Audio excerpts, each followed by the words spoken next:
திருப்பூர் பகுதியில் நேற்றிரவு பெய்த கனமழையால் அறிவொளி நகரில் குடியிருப்புகளில் வெள்ள நீர் புகுந்தது. இதுகுறித்த கூடுதல் விவரங்களை செய்தியாளர் செந்தில் வழங்க கேட்கலாம். செந்தில், வணக்கம். விவரங்களை சொல்லுங்க. திருப்பூரின் பல்வேறு இடங்களில் நேற்றிரவு பெய்த கனமழையின் காரணமாக அறிவொளி நகரில் பனிய நிறுவனங்கள் வீடுகளுக்குள் மழைநீரானது புகுந்தது. இந்நிலையில் சேதமடைந்த பகுதிகளை திருப்பூர் எம்பி சுப்பராயன், மேயர் தினேஷ்குமார் ஆகியோர் நேரில் பார்வையிட்டு மீட்பு பணிகளை தற்போது துரிதப்படுத்தி வருகின்றனர். திருப்பூர் மாநகர் மற்றும் மாவட்டத்தில் பல்வேறு பகுதிகளில் இடிமழையுடன் கூடிய கனமழையானது நேற்றிரவு பெய்தது. மழையின் காரணமாக திருப்பூர் மாநகரம் மட்டுமின்றி மாவட்டத்தின் பல்வேறு பகுதியில் வீடுகளுக்குள் மழைநீர் புகுந்தது.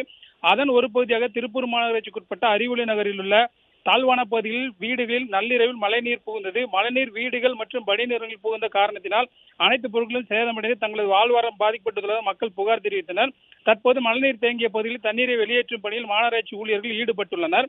மேலும் பாதிப்படைந்த பகுதிகளை திருப்பூர் எம்பி சுப்பராயன், மாநகராட்சி மேயர் தினேஷ்குமார் நேரில் பார்வையிட்டு பணிகளை துரிதப்படுத்தி வருகின்றனர்.